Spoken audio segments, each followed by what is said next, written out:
பறந்து போய் விடுவாங்க. அதெல்லாம் இழுத்துருவாங்க. யதார்த்தம் இல்லாத வீரம் என்பது தமிழ் படங்களில் ஒரு நிரந்தர இடத்தை பெற்றுள்ளது.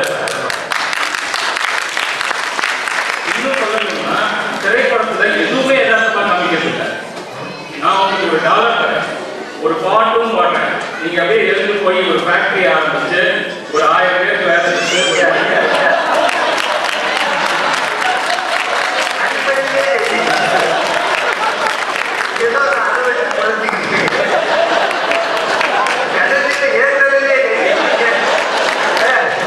அப்படி இங்க போய் ஒரு மல்டிமில்லியனர் ஆகிட்டு உட்காந்து காமிக்க முடியுமா?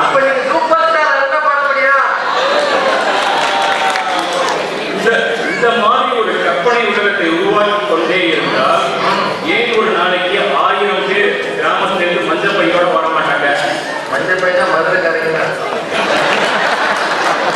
ஏன் எல்லா விளைச்சல் நிலமும் பிளாட்டாக மாறாது? விளைச்சல் நிலமே இல்லைன்னா எப்படி பொங்கல் கொண்டாடுவோம், எப்படி பட்டிமன்றம் வரும்? யோசிச்சு பாருங்க. பட்டிமன்றம் வைக்க பல ஆயிரம் கால தமிழ் பண்பாட்டில் வீரத்திற்கு இடம் இருக்கிறதே ஒழிய வன்முறைக்கு இடம் இருந்ததே கிடையாது. ஆனால் வன்முறையை திணிப்பதே தமிழ் படங்களில் வாடிக்கையாகிவிட்டது. 100ஆவது நாள் படம் பார்த்துக்கோங்க, இப்போ ஹிந்தி படம் எல்லாத்தையும் பார்த்து பசங்க என்ன பண்றாங்கன்னு உங்களுக்கே தெரியும். இப்போ 2 நாள் முன்னாடி சென்னையில அவ்வளவு ஆடி போயிருக்கு சென்னை. அந்த மாதிரி ஒரு பிஞ்சு பையன் பள்ளியில ஆசிரியை சொல்றாங்க, என்ன எந்த அளவுக்கு சொல்றதுன்னு தெரியல எனக்கு. ஒரு சப்கான்சியஸ் மைண்ட் ஒன்று இருக்கு எல்லாருக்கும். அதுல வந்து ரெமோ அம்பி மாதிரி அந்நிய நம்பிக்கையா படத்தை பார்த்தா அவங்க உட்காந்தா எப்படி இருக்கு, அதுக்கேற்ற மாதிரி தான் நான் மாறுவேன்.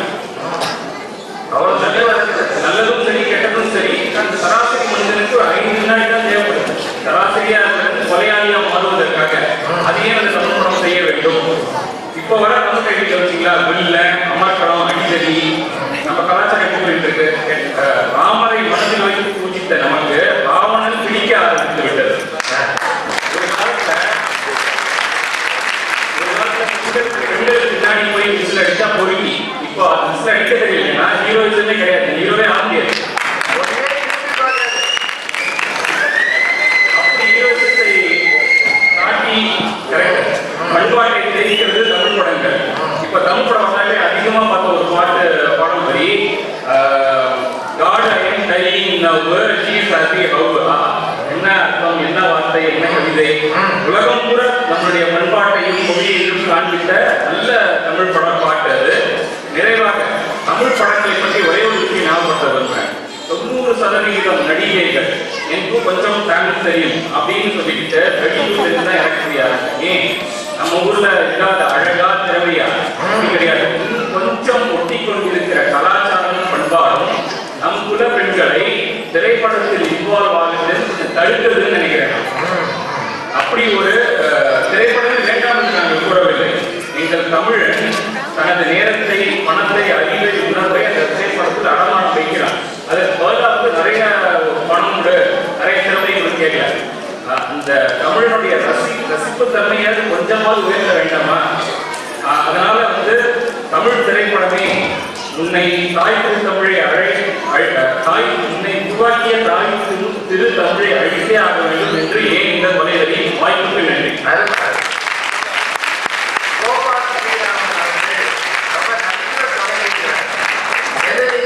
தொடங்குவது பேச்சாளராக ரொம்ப கஷ்டம்.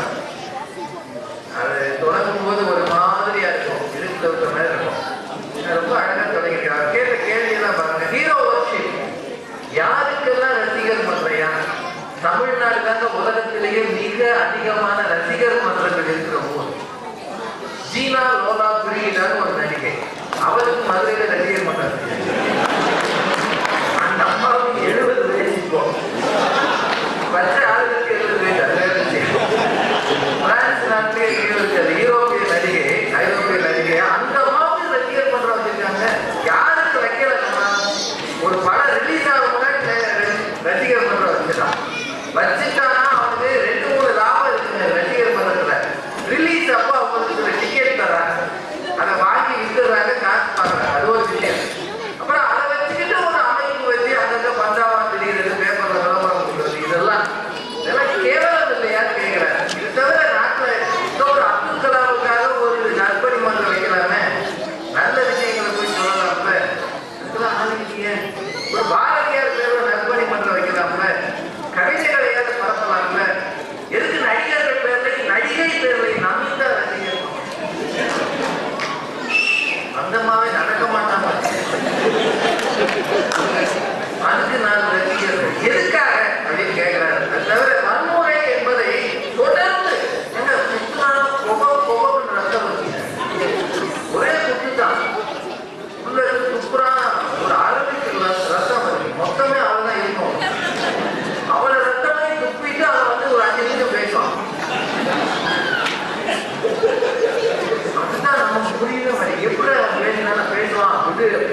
கேட்டாரா இல்லையா?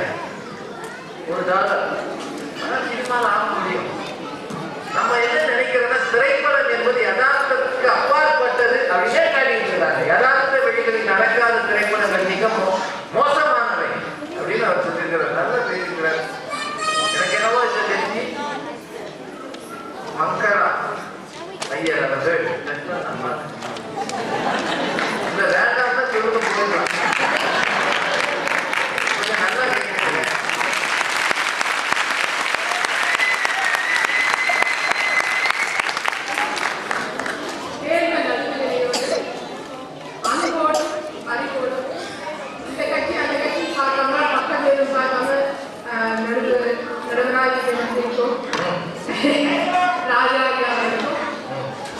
அதே நடுநிலையோடு இங்கே அமர்ந்திருக்கும் அவையோருக்கும் என் இந்திய நண்பர்களுக்கும் என் பணிவான வணக்கங்கள். இப்போ முதல்ல வந்து பேசினாரு கோபாஸ்ரீராமன். மைக்கை கொஞ்சம் சரி பண்ணிக்க.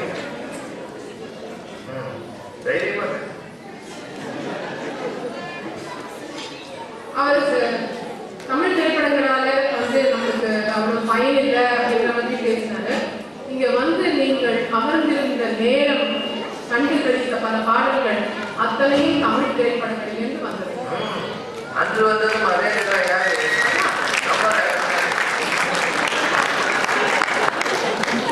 எல்லா பாட்டு டான்ஸ் ஆகுது. அப்புறம் தமிழ் சினிமா வருது. உகாண்டாவுமே விடும். உகாண்டாவிலும் தமிழ் உகாண்டாவிலும் தமிழ் பாடல்களை தமிழ் மக்கள் ஆடுகிறார்கள். போயிட்டு வந்தீங்களா? நண்பர்கள் இருக்கிறார்கள் ஐயா.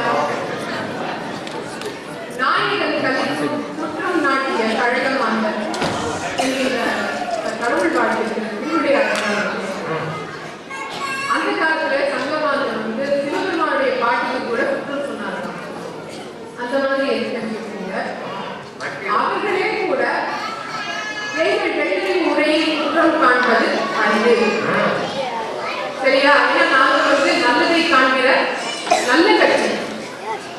அதனால எங்களுடைய தூய்மையான முறையிலே குற்றம் காண்பது கஷ்டம். அதுக்கு மேலாக இந்த அவையினர் நீர் பிரித்து அன்னம் உண்ணும் தூய தீம்பால் போல நாங்கள் சொல்லுவதை ஏற்றுக்கொள்ள வேண்டும் என்கின்ற வேண்டுகோளோடு உரையை தொடங்குகிறேன்.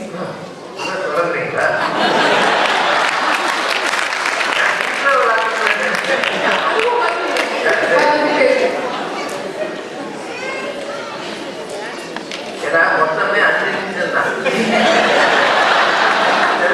நியூஸ்லயே ஓடிக்கிட்டே இருக்கு. படம்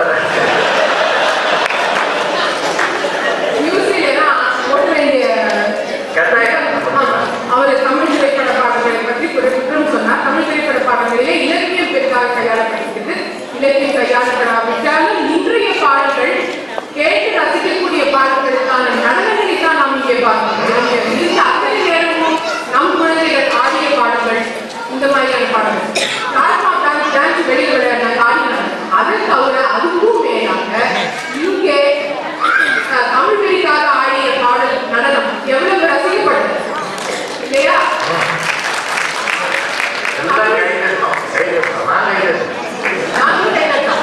அது அந்த ஆடினவர்கள் தமிழ் வகுப்பு மாணவிகள் என்பதையும் மீறி நல்ல பாடல். நம்ம அதையெல்லாம் வந்து தமிழ் என்கின்ற ஆர்வத்திலே இது தமிழ் பண்பாடு வருகிறது என்கின்ற ஆர்வத்திலே நம்ம அதை வந்து ஊக்கப்படுத்த வேண்டும். நான் சொன்னது போல அன்னம் வந்து தண்ணீரை பால்களை பிரித்து உண்ணுவது போல நாம் படிக்கின்ற நாம் ஆராய்ந்து தெளிகின்ற தெளிவு வேண்டும் இல்லையா? தெரியல இல்ல அதுதான் கட்டணம் வச்சு பாதுகாங்க. அதே சமயத்துல தமிழ் ரசிக மன்றம் இருக்கு. அது நற்பணி மன்றமா ஆக்கி அந்த மாதிரி மக்கள் இருக்கிறார்கள். நம்ம கெட்டது மட்டும் பார்க்க வரல, நல்லதையும் பார்க்க வருகிறோம். 1905 தமிழ் திரைப்படங்கள் இங்க வந்து கொண்டிருக்கின்றன. 1905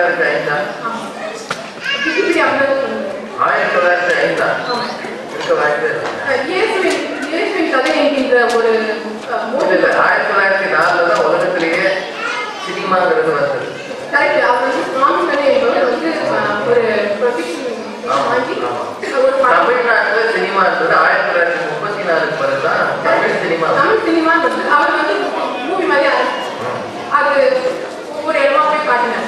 இங்கிருந்து படங்கள் வந்திருக்கின்றன, நிறைய படங்கள் வந்திருக்கின்றன.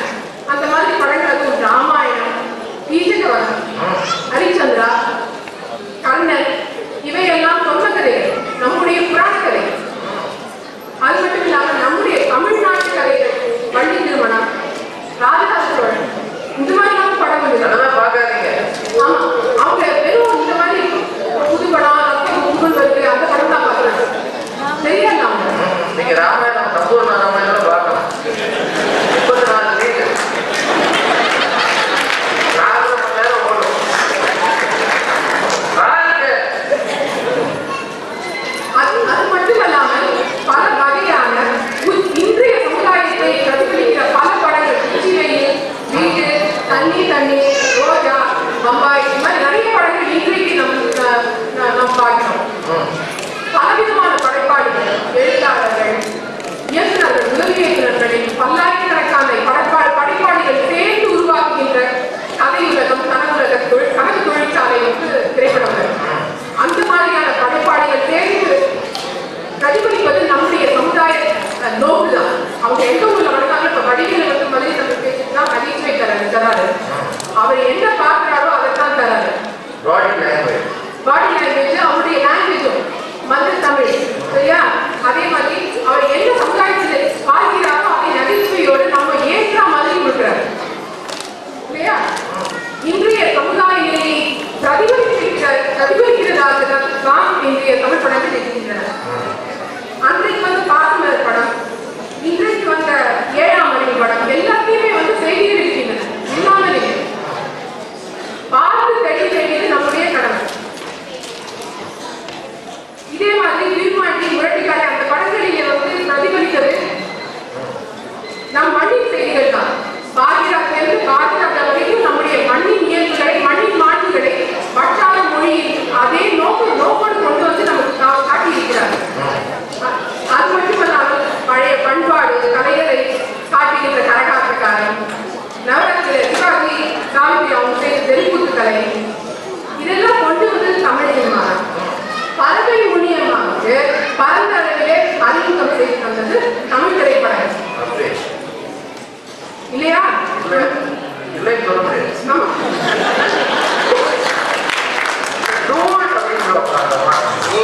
அது எனக்கு ஒரு பாட்டு ஐயா நடுவர் ஐயா அவர்களும் திரைப்படத்தை நடித்திருக்கிறார்கள்.